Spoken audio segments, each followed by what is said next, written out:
പൗർണമി തിങ്കൾ. രചന അവതരണം മിത്രവിന്ദ. പൗർണമി കാലത്ത് എഴുന്നേറ്റ് കുളിച്ച് റെഡിയായി ഇറങ്ങി വന്നപ്പോഴാണ് അലോഷി വാങ്ങിക്കൊടുത്ത വിളക്ക് അവളുടെ ദൃഷ്ടിയിൽപ്പെട്ടത്. തലേ ദിവസം വിളക്കിൽ ഒഴിക്കുവാനുള്ള നല്ലെണ്ണയും തിരിയും ഒക്കെ വാങ്ങണമെന്ന് ആഗ്രഹിച്ചതായിരുന്നു. പക്ഷെ പിന്നീടത് മറന്നുപോയി. ഇന്ന് എന്തായാലും മേടിച്ചുകൊണ്ട് വരണം. എന്നിട്ട് സന്ധ്യയ്ക്ക് നിലവിളക്ക് കൊളുത്തി പ്രാർത്ഥിക്കണം. അവൾ തീർച്ചപ്പെടുത്തി. അലോഷി ഉണർന്നിട്ടുണ്ടാവില്ല എന്ന് കരുതി റൂം തുറന്ന് പുറത്തേക്ക് ഇറങ്ങിച്ചെന്ന പൗർണമി കാണുന്നത് ന്യൂസ് പേപ്പർ വായിച്ചുകൊണ്ടിരിക്കുന്ന അലോഷിയാണ്. ആ, ഗുഡ് മോർണിംഗ് പൗമി. അവൻ അവളെ നിറഞ്ഞ പുഞ്ചിരിയോടെ നോക്കി. ഇച്ചായൻ ഉണർന്നോ? കുറച്ചു നേരം ആയതേ ഉള്ളൂ. നീ ഒരു ചായ ഇട്ടേ കൊച്ചേ. ആ, ഇപ്പം തരാം. അവൾ പെട്ടെന്ന് അടുക്കളയിലേക്ക് പോയി. കട്ടൻ ചായ മതി കേട്ടോ, അലോഷി ഉച്ചത്തിൽ പറഞ്ഞു. പൗർണമി ചായക്കുള്ള വെള്ളം അടുപ്പത്ത് വെച്ചിട്ട് ഫ്രിഡ്ജിൽ നിന്നും പച്ചക്കറികൾ എടുത്ത് വെള്ളത്തിലിട്ടു. ബീട്രൂട്ട് തോരൻ വയ്ക്കാനും കൂടെ മത്തനും വൻപയറും കൂട്ടി ഒരു എരിശ്ശേരിയും. അലോഷി നോയമ്പായതുകൊണ്ട് നോണൊന്നും പറ്റില്ല. ഇച്ചായ, ഇതാ ചായ. പൗർണമി ചായ കൊണ്ടുവന്ന് അലോഷിക്ക് കൊടുത്തു. നിനക്ക് വേണ്ടേ? വേണം, ചൂടായതുകൊണ്ട് അവിടെ വെച്ചേക്കുവാ. ആ, നീ ഇത്തിരി നേരം ഇവിടെ ഇരിക്കു പൗമി. അലോഷി അവളെ തൻ്റെ അടുത്തേക്ക് ഇരുത്തുവാൻ ശ്രമിച്ചതും പൗമി ഒഴിഞ്ഞു മാറി. ഇച്ചായ, ജോലിയൊക്കെ കിടക്കുവാ നീ, ഞാൻ അങ്ങോട്ട് ചെല്ലട്ടെ? അവൾ അലോഷിയോട് പറഞ്ഞു തീരും മുന്നേ അലോഷി വലങ്കൈ കൊണ്ട് അവളെ വലിച്ച് തൻ്റെ മടിയിലേക്ക് ഇരുത്തി.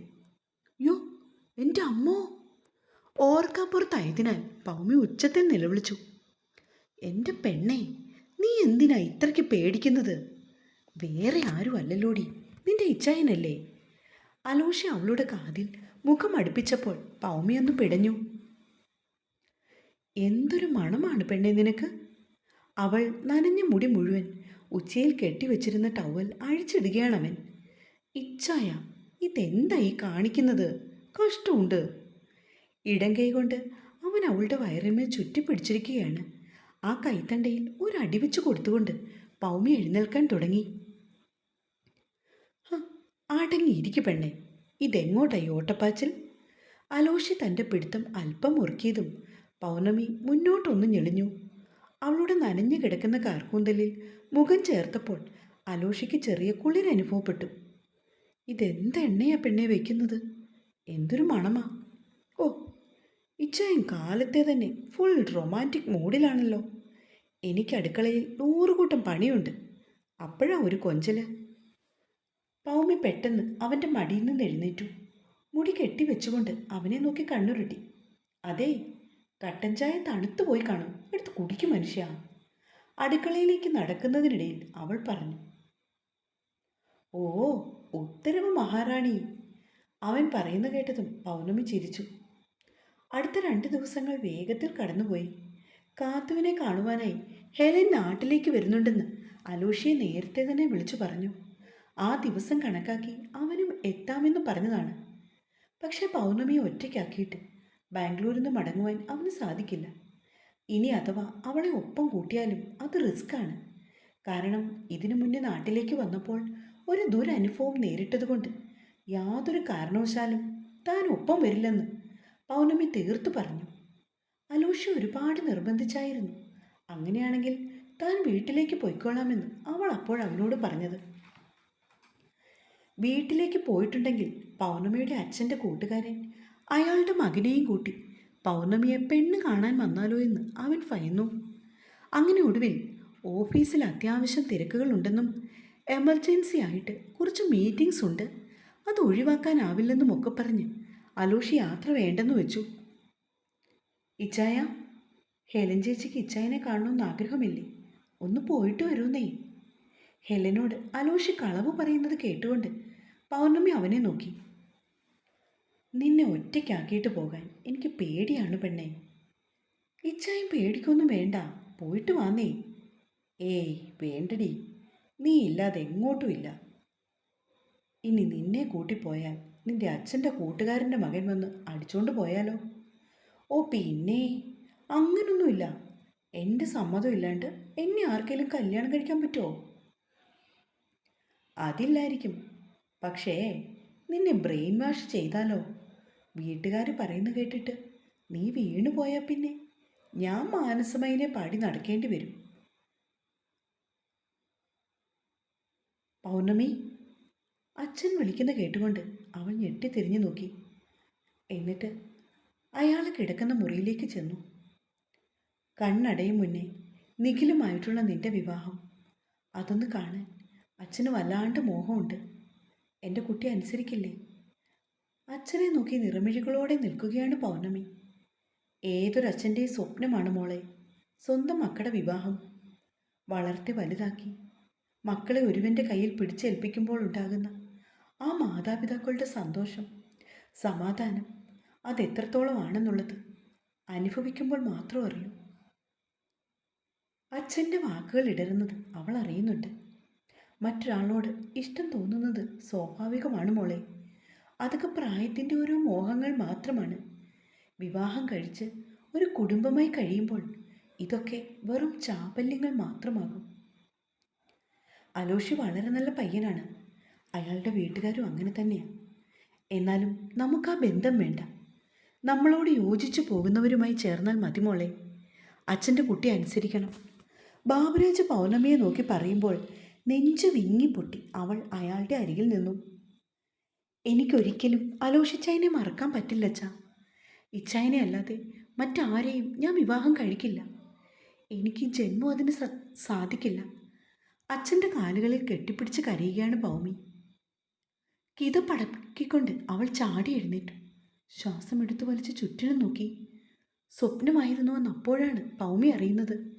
മുറി തുറന്ന് വെളിയിലേക്ക് ഓടിപ്പോയി. പാതി ചാരിയ വാതിൽ കൂടി നോക്കിയപ്പോൾ കണ്ടു ചെരിഞ്ഞു കിടന്നുറങ്ങുന്നവനെ. ഒരാഴ്ച കൂടി വേഗം കടന്നുപോയി. ഹെലനും ഭർത്താവും കൂടി വന്നിട്ട് കാത്തൂനെ കണ്ടിട്ട് വീണ്ടും തിരിച്ചുപോയി. ഭൗമിയെ ഒറ്റയ്ക്കാക്കിയിട്ട് എവിടെയും പോകാൻ അലോഷിക്ക് മനസ്സില്ല. അതുകൊണ്ട് അവൻ ഓരോ കാരണം പറഞ്ഞ് ഒഴിഞ്ഞു മാറി. പപ്പയ്ക്കും മമ്മിക്കും അത് വ്യക്തമായ കാര്യമാണ്. പക്ഷെ അവർ മക്കളോടൊന്നും പറഞ്ഞില്ല. സത്യം പറഞ്ഞാൽ ഹെലനും കാത്തുവിനും അലോഷിക്ക് പൗർണമിയോടുള്ള പ്രണയം പോലും അറിയില്ല. അലോഷി നേരിട്ട് സഹോദരിമാരോട് പറഞ്ഞോട്ടെ എന്നാണ് അവരും തീരുമാനിച്ചത്. കാത്തുവിനെയും കൂട്ടി പപ്പയും മമ്മിയും ഹോസ്പിറ്റലിൽ നിന്ന് ഡിസ്ചാർജായി വീട്ടിലേക്ക് പോയിരുന്നു. അലോഷിയും പൗമിയും ഡെയിലി അവരെ വിളിക്കും, കണ്ട് സംസാരിക്കും. അല്ലാണ്ട് പിന്നീട് നാട്ടിൽ പോകുവാനൊന്നും അവർക്ക് സാധിച്ചില്ല. അലോഷി ഓഫീസിലാകെ തിരക്കായിരുന്നു. സ്മൃതി കൃഷ്ണകുമാറാണെങ്കിൽ പല തറവേലകളും തുടങ്ങി അവനെ അടിച്ചമർത്താനായിരുന്നു ശ്രമം. അതൊക്കെ മനസ്സിലാക്കിക്കൊണ്ട് അലോഷി ഒരു മുഴം മുന്നേ കാര്യങ്ങൾ ചെയ്തു. ഇതിനോടിടയ്ക്ക് ബാബുരാജ് ആ വിവാഹ ആലോചന വേണ്ടെന്ന് വെച്ചു. കാരണം മോൾക്കിപ്പോൾ വിവാഹം വേണ്ടാന്നുള്ളത് അയാൾ കൂട്ടുകാരനെ അറിയിച്ചു. ഉമയ്ക്ക് ശരിക്കും ദേഷ്യമായിരുന്നു. നല്ലൊരു ബന്ധം വന്നപ്പോൾ മകളത് തല്ലിക്കുടഞ്ഞ് കളഞ്ഞു എന്ന് പറഞ്ഞ് അവർ ഭർത്താവിനോട് തട്ടിക്കയറി. ബാബുരാജ് പക്ഷേ തൻ്റെ മകളോടൊപ്പം നിന്നു. അവളുടെ ഇഷ്ടം അതായിരുന്നു അയാൾക്ക് വലുത്. ഒരു വൈകുന്നേരം ബാബുരാജ് വെറുതെ ഓട്ടോ സ്റ്റാൻഡിൽ കിടക്കുകയാണ്. ഓട്ടം തീരെ കുറവുള്ള ഒരു ദിവസമായിരുന്നു. വില കൂടിയ ഒരു വാഹനത്തിൽ ഒരുവൻ വന്നിട്ട് ബാബുരാജിനെക്കുറിച്ച് കവലയിലെ ബേക്കറിയിൽ അന്വേഷിക്കുകയാണ്. എടാ ബാബു, ദേ നിന്നെയാണ് ഈ കുട്ടി ചോദിക്കുന്നത്. ബേക്കറി ഉടമയായ ടോമിച്ചേട്ടൻ ബാബുരാജിനെ ഉച്ചത്തിൽ വിളിച്ചു. അപ്പോഴാണ് അയാൾ തിരിഞ്ഞു നോക്കിയത്. ഒറ്റ നോട്ടത്തിൽ തന്നെ ഒരു ജെന്റിൽമാനെ പോലെ തോന്നിക്കുന്ന പയ്യൻ. ബാബുരാജിൻ്റെ അരികിലേക്ക് അവൻ നടന്നു വന്നു. അയാളും പെട്ടെന്ന് ഓട്ടോറിക്ഷയിൽ നിന്നിറങ്ങി. ചേട്ടാ, എൻ്റെ പേര് അശോക്. ഞാൻ ബാംഗ്ലൂരിൽ നിന്നാണ് വരുന്നത്. ആ പയ്യൻ പറഞ്ഞതും ബാബുരാജിൻ്റെ നെഞ്ചിട്ട് പേറി. എന്താ? അയാളുടെ നെറ്റി ചൊളിഞ്ഞു. ഒന്നുമില്ല, എനിക്ക് ചേട്ടനോട് ഒരു കാര്യം സംസാരിക്കാനുണ്ട്. വിരോധമില്ലെങ്കിൽ നമുക്ക് ഇത്തിരി അങ്ങോട്ട് മാറി നിൽക്കാം. ആ പയ്യൻ പറഞ്ഞതും ബാബുരാജ് അവനോടൊപ്പം ലേശം മുന്നോട്ട് നടന്നു. ഞാൻ കോയിക്കലെ മാധവൻ നായരുടെ കൊച്ചുമകനാണ് ചേട്ടാ. ഓ, രാജേന്ദ്രൻ്റെ മകനാണോ? അതെ. അച്ഛനെ അറിയുമോ? കണ്ടിട്ടുണ്ട് പലപ്പോഴും. ഇടയ്ക്ക് 1-2 തവണ സംസാരിച്ചിട്ടുണ്ട്.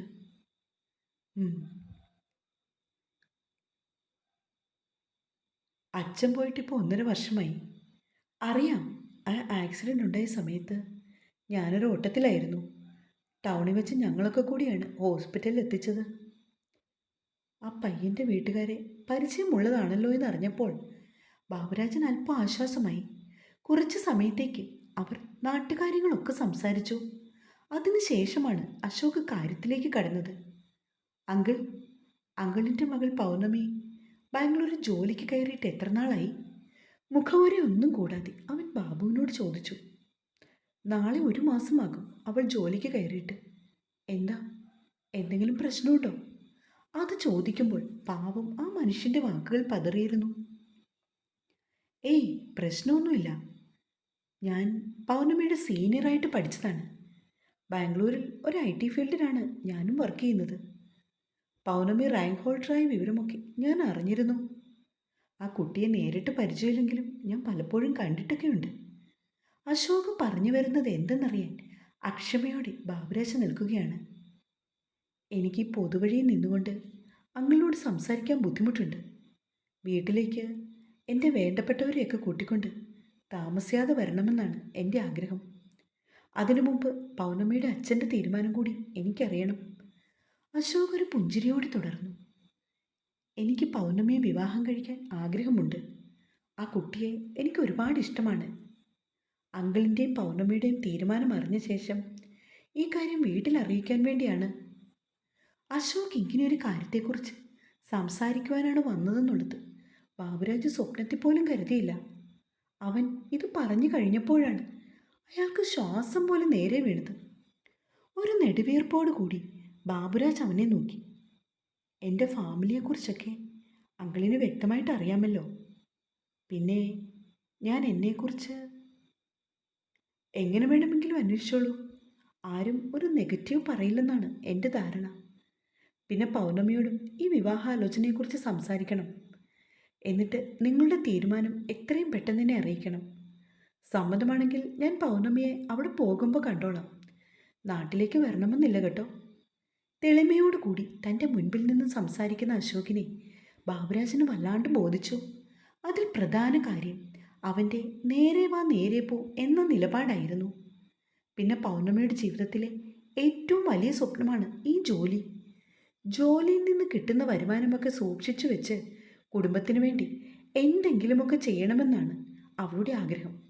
ഇതിപ്പോൾ അശോകിനെ വിവാഹം കഴിക്കുകയാണെങ്കിൽ പൗർണമിക്ക് അവളുടെ ജോലിയെ നഷ്ടപ്പെടുത്തില്ല.